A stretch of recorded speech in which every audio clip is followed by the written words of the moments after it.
ना कोई रंज का लम्हा किसी के पास आए, खुदा करे कि नया साल सबको रास आए। 2023 का आगाज हुआ, दुनिया भर में नए साल को शानदार अंदाज में खुशामदीद कहा गया। न्यूजीलैंड, ऑस्ट्रेलिया, जापान, यूएई में शानदार आतिशबाजी के मुजाहरे, आसमान पर रंग बिरंगी रोशनियों की कहकशां सज गई। हर शख्स नए साल का भरपूर जश्न मनाने में मसरूफ।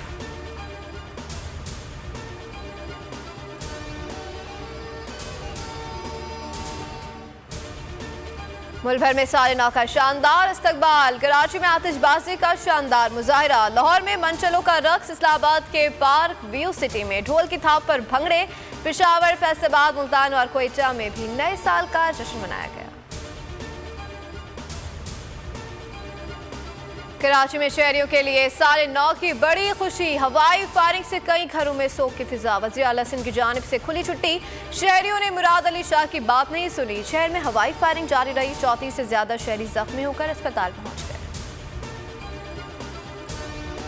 साल 2023 कौम के लिए तरक्की और खुशहाली का पैगाम लाएगा। 2022 बदतरीन और बेहतरीन रहा, एक जमहूरी हुकूमत बैरूनी साजिश से हटाया गया, मुल्क को चोरों के ग्रुप के हवाले कर दिया गया, पहली बार बिखरे हुजूम को कौम मनते देखा। कप्तान का ट्वीट, सोशल मीडिया, कारकुनों से मुलाकात में कहा कि मुल्की मसाइल का नए इंतखाबात नहीं हल है, सिंध से पीपल्स पार्टी का खात्मा होगा, पीटीआई हुकूमत बनाएगी।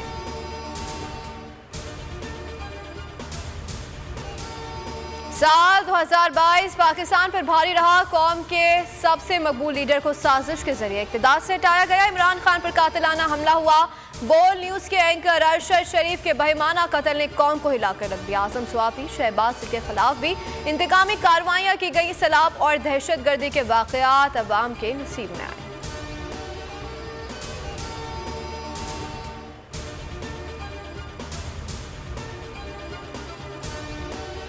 साल 2022 में पाक फौज की हमेशा की तरह शानदार खिदमत, सैलाब मुतासरीन के लिए अजीमुशान रिलीफ ऑपरेशन, दहशत गर्दों के खिलाफ कामयाब कार्रवाइयाँ, भारत और अफगान मुदाखलत पर मुंह तोड़ जवाब दिए। कतर में फुटबॉल वर्ल्ड कप की सिक्योरिटी बेहतरीन और प्रोफेशनल अंदाज में निभाई।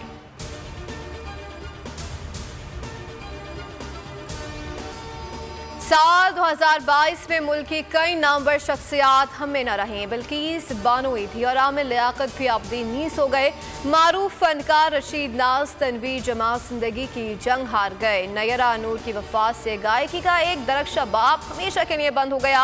अफजाल अहमद की मौत भी फन की दुनिया को उदास कर गई। कॉमेडी की दुनिया का तारा इस्माइल तारा भी चाहने वालों को उदास छोड़ गया। मारूफ कॉमेडियन ख्वाजा मसूद भी हमारे दरमियान ना रहे। 2022 बोल का साल, बोल ने रेटिंग और व्यूज के तमाम रिकॉर्ड तोड़ दिए, टीवी और सोशल मीडिया पर सबको बहुत पीछे छोड़ दिया। सियासी मामलात से सैलाब तक सबसे बड़ी कवरेज दी, हर इवेंट को हर एंगल से कवर किया। हकीकी सहाफत करने पर बोल पर पाबंदियां लगाई गई, लेकिन बोल झुका नहीं, डरा नहीं, बिका नहीं। इमरान रियाज, समी इब्राहिम, सिद्दीक जान और जमील फारूकी टॉप 5 सहाफी बने। बोल ने तारीख की मैराथन ट्रांसमिशंस की।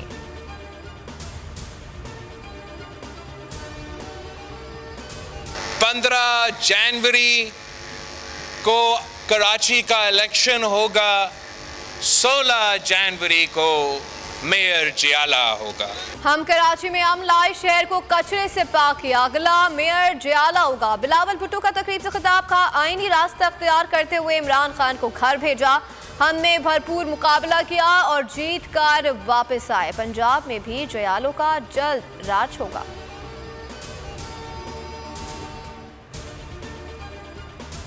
पाकिस्तान इंतहाई नाजुक मोड़ से गुजर रहा है। Army chief general Syed Asim Munir का कराची में पासिंग आउट परेड से खिताब, कहा पाकिस्तान को इक्तिसादी और दहशत गर्दी के चैलेंजेस दरपेश हैं, तमाम फरीकीन के दरमियान कौमी इत्तफाक राय की जरूरत है।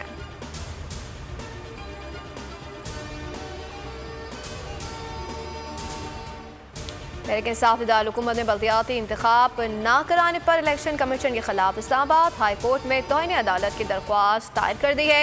इमरान खान ने ट्वीट में कहा कि अदालती हुक्म के बावजूद बल्दियाती इंतखाब नहीं कराया गया। इलेक्शन कमीशन ने साबित कर दिया कि वो इम्पोर्टेड हुकूमत और उसके सहूलतकारों की बी टीम है।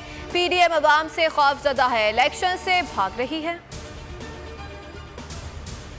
खान साहब जो काम कर रहे हैं इम्पोर्टेड हुकूमत के खिलाफ, हम उसके साथ हैं। हम इमरान खान के साथ हैं। इमरान खान जो है हमारे कौम का एक कीमती असासा है।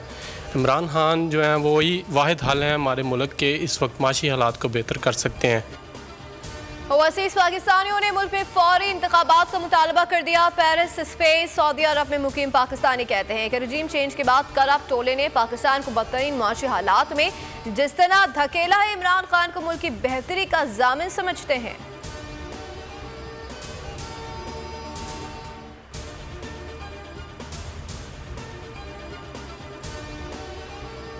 शहबाज सरकार ने अवाम को फिर रिलीफ नहीं दिया। वजीर खजाना इसहाक डार कहते हैं कि अगले 15 रोज के लिए पेट्रोलियम मसवाती कीमतें बरकरार रखेंगे।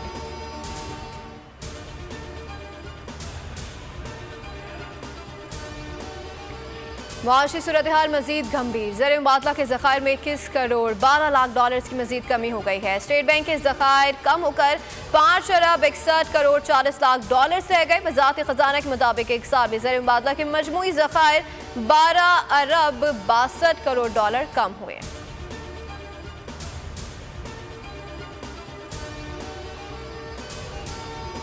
कराची में पीटीआई के खिलाफ नया महाज। मुत्तहिदा को मुत्तहिद करने की कोशिशें। गवर्नर सिंध कामरान टिसोरी फारूक सत्तार के घर पहुंच गए। कहते हैं कि मेरा मकसद सिर्फ और सिर्फ जोड़ना है। अपनी गलतियों की वजह से ताकत को खो बैठे हैं। इमरान इस्माइल ने रद्द-ए-अमल में कहा कि ये चले हुए कारतूस हैं, इनके इकट्ठे होने से कुछ नहीं होगा।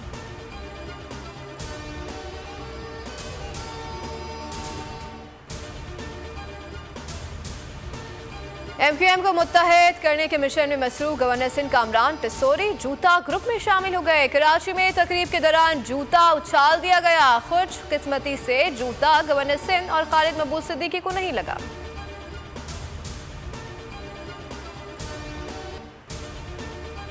और मुल्क के शुमाली इलाका जात में बर्फबारी। सर्दी बढ़ गई। कश्मीर और गिलगित बल्तिस्तान में पारा नुक्ता इंजमात से नीचे आ गया। कराची में सर्द हवाएं दर्जा हरारत 11 डिग्री तक पहुंच गया।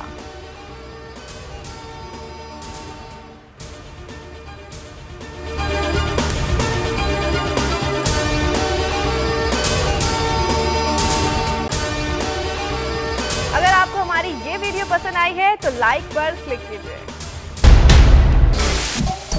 सबसे बड़े चैनल बोल न्यूज के एंकर मखदूम शहाबुद्दीन के प्रोग्राम अब बात होगी ने रेटिंग के तमाम रिकॉर्ड्स तोड़ दिए। मैं हूं मखदूम शहाबुद्दीन और आप देख रहे हैं अब बात होगी। 46% नाजरीन ने बोल न्यूज को देखा। सोशल मीडिया पर भी सबने ज्यादा देखा। सब्सक्राइब करें और बेल दबाएं ताकि कोई खबर रह न जाए।